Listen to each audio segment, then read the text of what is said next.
देशभक्त शंकरराव सरनाईक वाचनालयाची नवीन कार्यकारिणी अवैध, तर 26 मेला निवडणूक होणार। देशभक्त शंकरराव सरनाईक वाचनालय पुसदमध्ये 2019ला कार्यकारिणीची मुदत संपल्यानंतर ही 2 वर्षापासून टाळाटाळ करून निवडणूक न घेता शेवटी आमसभेत अवैधरित्या कार्यकारिणी बनवून सत्ता बळकविण्याचा व हुकुमशाहीचा जो घाणेरडा खेळ अधिकार नसलेले अध्यक्ष योगेश राजे खेळत आहेत, या घाणेरड्या खेळाला संपविण्यासाठी आज दिनांक 3 मार्च 2024 रविवारी सायंकाळी 6:30 वाजता देशभक्त शंकरराव सरनाईक वाचनालय पुसद याची प्रभारी कार्यकारिणीचे उपाध्यक्ष सौ अनघा गडम, सचिव चंद्रकांत गजबी, कोषाध्यक्ष रवी देशपांडे, सदस्य विनोद पाटील, आशिष देशमुख, डॉक्टर उमेश रेवनवार आणि सुनीता तगडपल्लेवार यांच्या नेतृत्वात आमसभा संपन्न झाली।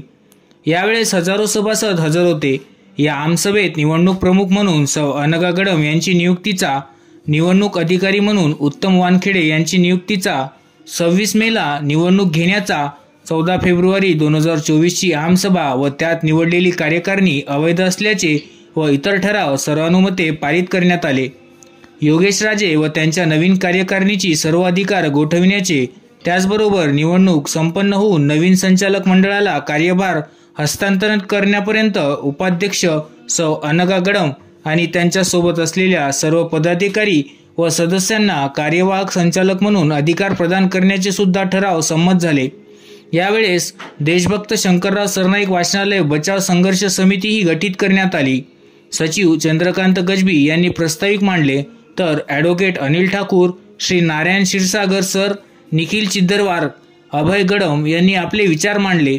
सदस्य ॲडव्होकेट विनोद पाटील यांनी आभार प्रकट केले। ही परिस्थिती पाहून आजची मला चांगलं वाटलं नाही, कुठंतरी मनाला असं वाटलं की हे काय अवस्था होत आहे सर्व संस्थेची, म्हणून मी स्वतःहून आज इथं आलो आहे आणि मी स्पष्टपणे सांगत आहे की हे जे काही सुरू आहे हे आपल्या पुसदसाठी, आपल्या एवढ्या मोठ्या चांगल्या संस्थेसाठी हे अत्यंत क्लेशदायक गोष्ट आहे आणि याच्यासाठी सर्व सुज्ञ सभासदांनी विचार करावा की निवडून कोणीही येऊ, कोण निवडून येणार, कोण संस्था चालवणार याच्याशी आम्हाला घेणं देणं नाही आहे, परंतु जर सुज्ञ लोकांच्या एका घटनात्मक संस्थेमध्ये घटनेचा गळा दाबून जर अशा प्रकारे हुकुमशाही राबवण्यात येत असेल तर आपल्या सर्वांना सुज्ञ नागरिक म्हणून जगण्याचा किंवा वावरण्याचा अधिकार आहे का?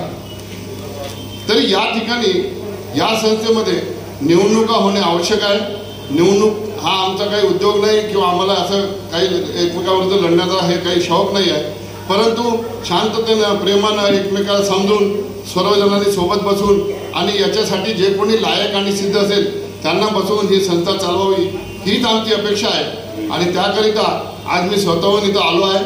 मी कोणाच्या बोलावण्यावरून नाही आलो किंवा कोणाच्या गटामधून नाही आलो, तर एक या पुसद शहरातला या संस्थेबद्दल आस्था ठेवणारा, एक चांगली भावना ठेवणारा नागरिक आणि एक सभासद म्हणून आलेलो आहे। आणि आपल्या सर्वांना मी विनंती करतो की ही लढाई राजकीय लढाई करू नका। जी कार्यकारिणी निवडण्यात आलेली आहे ती घटनात्मक वैधानिकदृष्ट्या नियमबाह्य आहे। आमसभेला कुठलाही कार्यकारिणी निवडण्याचा अधिकार नाही आहे। वाचनालयाच्या घटनामध्ये गुप्त मतदानाने निवडणूक घेऊन कार्यकारिणी बनवणं हे स्पष्टपणे लिहून आहे।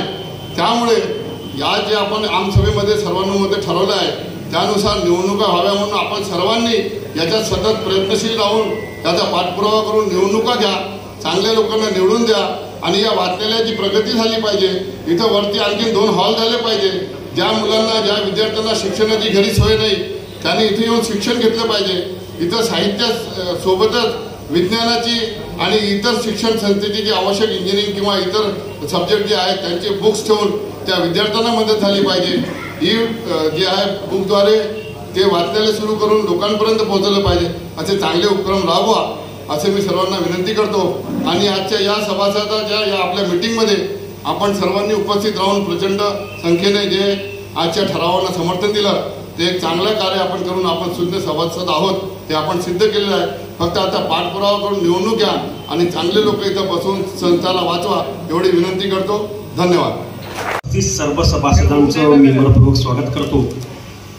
या लोकशाही पद्धतीने जी काही निवडणूक प्रक्रिया राबवायला हवी होती त्या पद्धतीने न राबवता एक ज्या पद्धतीने या ठिकाणी वर्तणूक आहे ते सर्वसामान्य माझा मतदार जो सूचक आहे, जो वाचक आहे आणि अशा वाचक ठिकाणी अशा पद्धतीची वर्तणूक करणे म्हणजे नक्कीच हे निंदनीय आहे, लोकशाहीला मारक आहे. आणि ज्या पद्धतीने हे सर्व चाललेलं आहे हे आपलं सर्व सभासद नक्कीच बघत आहे. पण यामध्ये अनेक कूटनीती या ठिकाणी निर्माण करून ज्या पद्धतीने या संस्थेची बदनामी करत आहे, 135 वर्ष जुनी असलेली ही संस्था, सन्माननीय क्षीरसागर सर इथं बसून आहेत, त्यांना सर्व माहिती आहे की इथे काय परिस्थिती आहे, काय पद्धतीने या ठिकाणी एज्युकेशन संस्था, पुस्तकं या ठिकाणी असलेले 9,500 पुस्तक आणि या 9,500 पुस्तकामध्ये ज्या काही बॉडीमध्ये मेंबर्स आज त्यांनी घेतले त्यांना फक्त 10 पुस्तकाचे नाव विचारायचे आणि मग त्यांना संचालक करायचं. इथपर्यंत अशी परिस्थिती दुर्दैव या वाचनालयाची आणून ठेवली. का,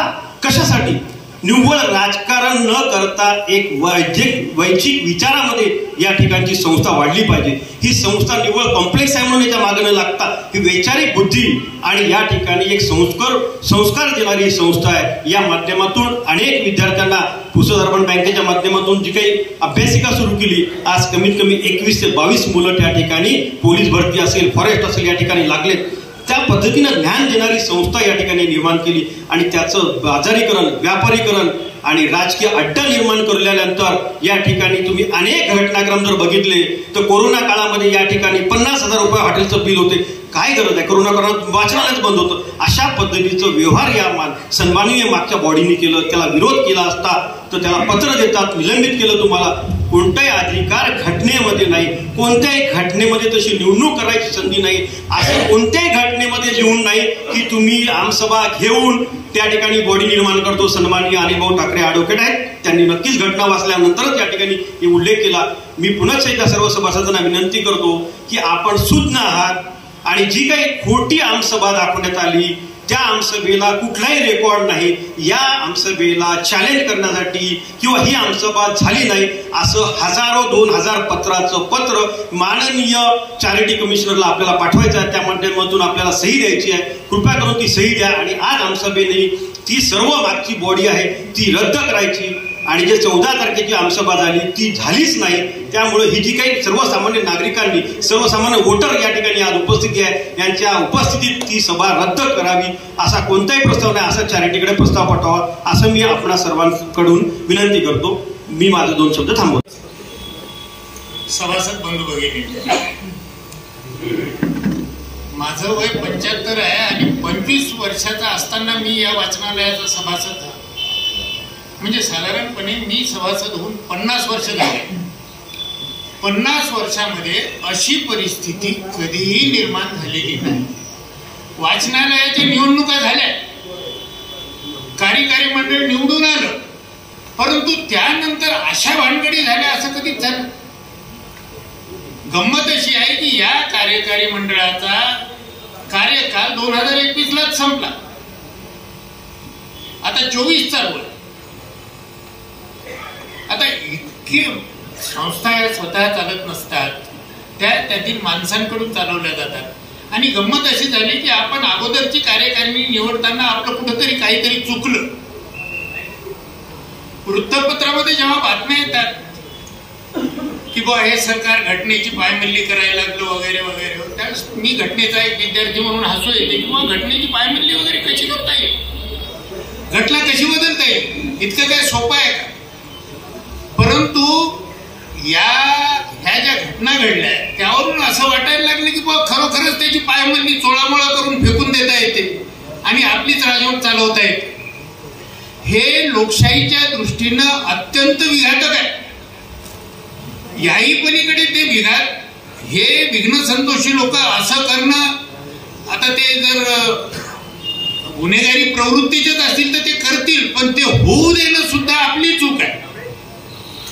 हे होत असताना आपण त्यांना कुठे आळा घातला? कुठेही आळा घातला नाही. तर त्यांना ताबडतोब आळा घालून त्यांची मुस्कटदाबी करणं हे आपलं कर्तव्य होतं. त्या ठिकाणी आपण चुकलो. ठीक आहे, आपण उशिरा का होईना पण आपल्याला जाग आला आणि लोकनियुक्त बॉडी या वाचनालयावर असावी असा आपण निर्धार केला. आणि वेगवेगळे ठराव घेतले. ठराव घेताना सुद्धा आता पहा, कायद्याच्या चाकोरीत किंवा मेमोरंडम ऑफ असोसिएशन जे आहे या संस्थेचं, त्याच्या बाहेर जाऊन घेऊ नका. कारण ते एखाद्या चुकीमुळे काय होईल की आपली सगळी कार्यवाहीच रद्द होईल. असंही व्हायला नको.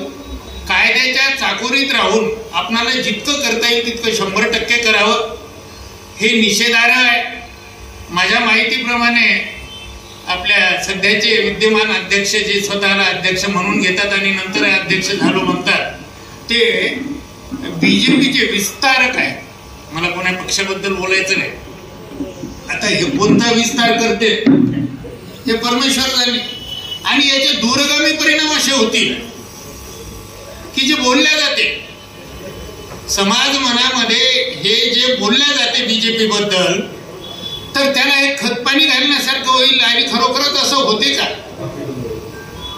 हे सगळं लोकांना आता दिसायला लागलं. त्यामुळं या लोकशाहीच्या गळा घोटणाऱ्या मंडळीला आपण वेळेवर धडा शिकवणं अत्यंत महत्वाचं आहे. आपण घेतलेले ठराव कोणते आहेत ते कृपया आपण वाचून घ्यावेत. जे आपल्या कार्यकक्षेत ठराव नसतील ते घेण्यात काही मजा नाही. परंतु ही कार्यकारिणी, आता त्यांनी कार्यकारिणी नेमली, कोणाच सभासदाला नोटीस नाही, काहीच नाही. आता मी तर पेन्शनर आहे, मला काही काम नाही, नोटीस मिळाल्याबरोबर येतो. पण कुठलीही नोटीस मिळाली नाही, कशाचंच काही नाही. आणि नुसतं आपलं बोलाचीच कडी आणि बोलाचाच भात जसं म्हणतात तसं आपल्या मनानंच लिहायचं आणि आपल्या मनानंच सगळं डिक्लेअर करायचं आणि सगळं आपल्याच घशात घालून घ्यायचं. हे अतिशय वाईट आहे. त्यात एक आश्चर्यकारक घटना, 2 माणसं मला दोन्ही बाजूने दिसली. एक आहेत उबाळे साहेब आणि दुसरे आहेत रवींद्र शरदचंद्र देशपांडे.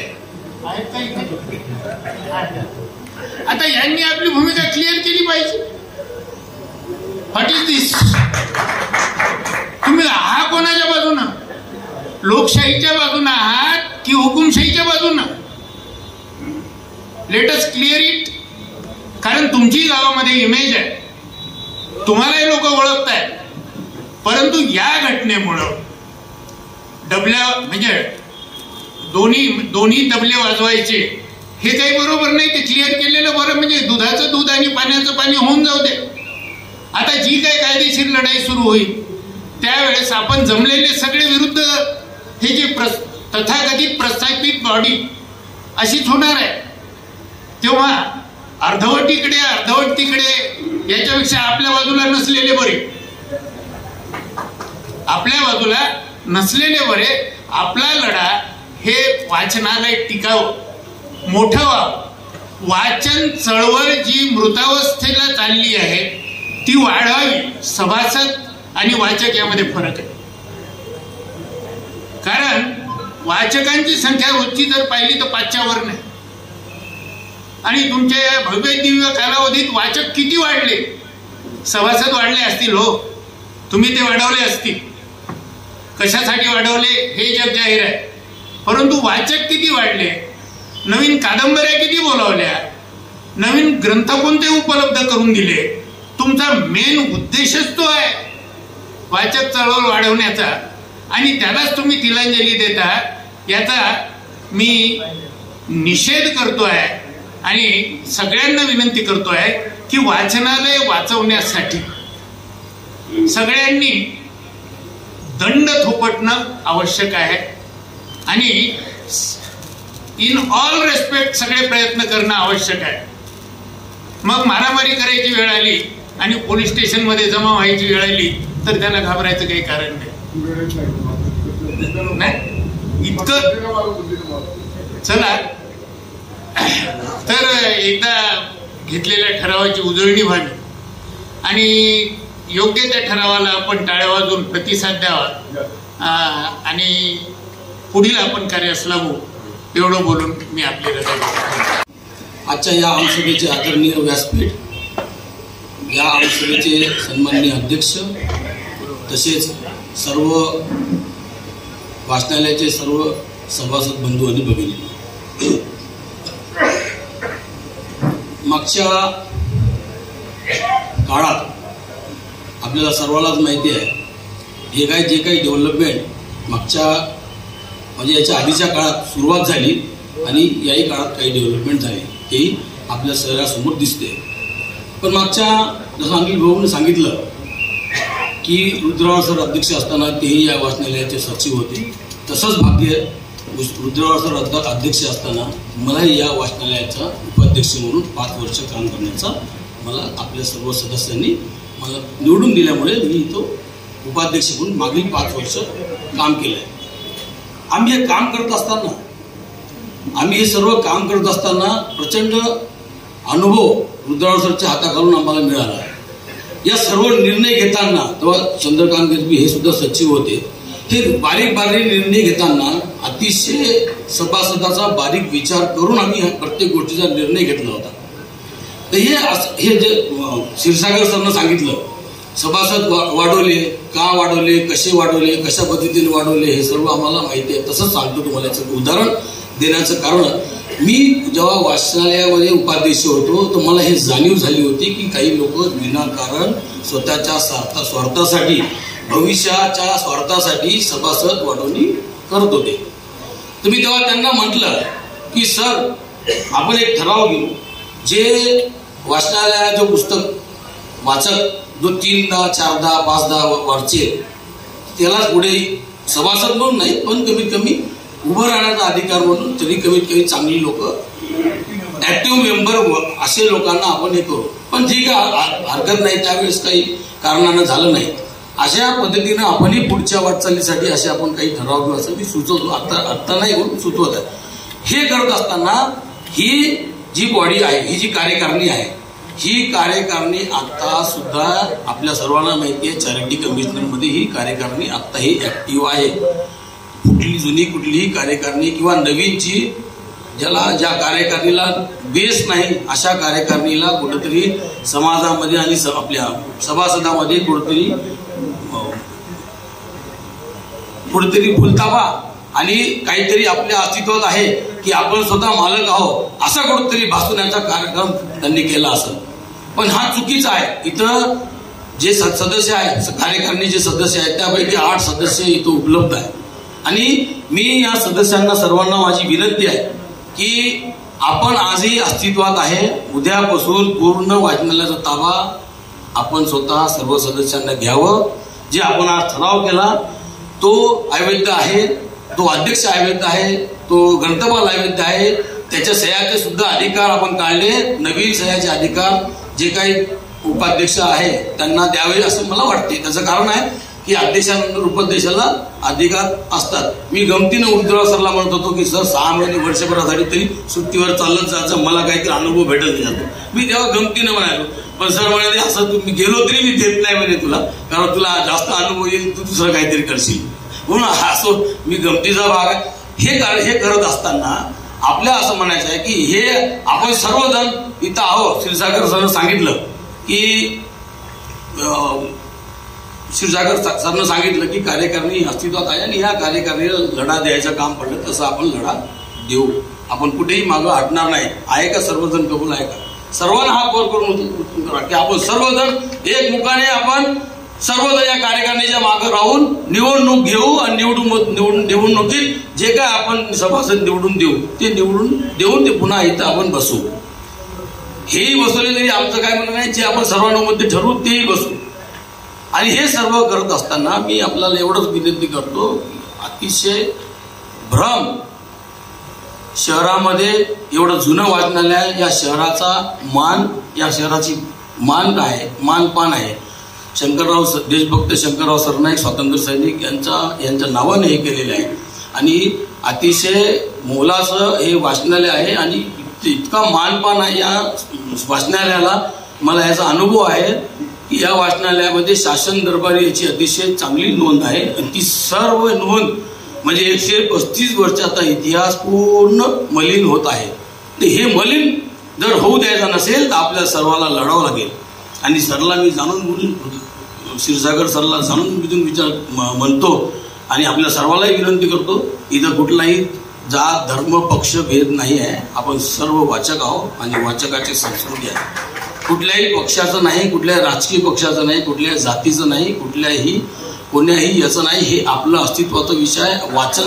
वाचाल तर जगाल, वाचाल तर टिकाल, यासाठी आपल्या सर्वांना विनंती आहे की आपण सर्व हे मुद्दे, हे जी कार्यकारिणी अस्तित्वात आहे, या कार्यकारिणीनं पुढच्या रोज येऊन कमीत कमी आपण ताबा घ्यावं आणि इथल्या रोज सभासदांना 5-25 सदस्यांना रोज येऊन बसवण्यासाठी आग्रह करावा. काही येतील काही येतील नाही, हे थोडीशी विनंती करतो आणि माझे 2 शब्द संपवतो. जय श्री राम. सागर सरांनी जे म्हटलं की बाबा नियमानुसार ठराव झाले पाहिजे, घटनेच्या अनुसार ठराव झाले पाहिजे, आणि ते बरोबर आहे त्यांचं की बाबा उद्या आपल्याला जर या कोणत्याही तांत्रिकी अडचण आल्या किंवा कोर्ट कचेरी करायचं काम पडलं तर ते नियमबाह्य ठरू नये. तर मी आपल्या सगळ्यांना माहिती देऊ इच्छितो की चॅरिटेबल ट्रस्टचे जे निष्ठान काय म्हणते तुम्हाला जे फक्त आपल्या अमरावती डिव्हिजनमध्ये सगळ्यात मोठे वकील आहे प्रमोद बोथराजी अमरावती, यांच्याकडे जाऊन आम्ही सगळी सल्ला घेऊन आलेलो आहोत. त्यांच्या म्हणण्याप्रमाणेच आम्ही इथं हे ठराव मांडलेले आहे. त्यांनी जे ज्या पद्धतीनं ठरावाची भाषा लिहायची सांगितलेली आहे त्याच पद्धतीनं आम्ही लिहिणार आहोत.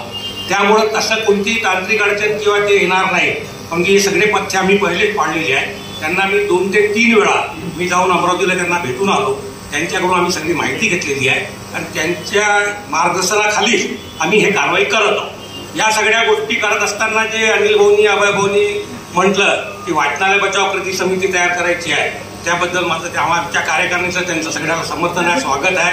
कार्यकारिणीमध्ये या वाचनालय बचाव कृती समितीमध्ये ज्याला प्रामाणिकपणे काम करायची इच्छा आहे, सर्व गोष्टीला सर्व वेळ देऊन त्या लोकांनी 3 ते 4 दिवसाच्या मला फोनवरही आपले नावं देऊ शकतात किंवा माझ्या दुकानातही देऊ शकतात किंवा कोणाच्याही माध्यमाला देऊ शकतात.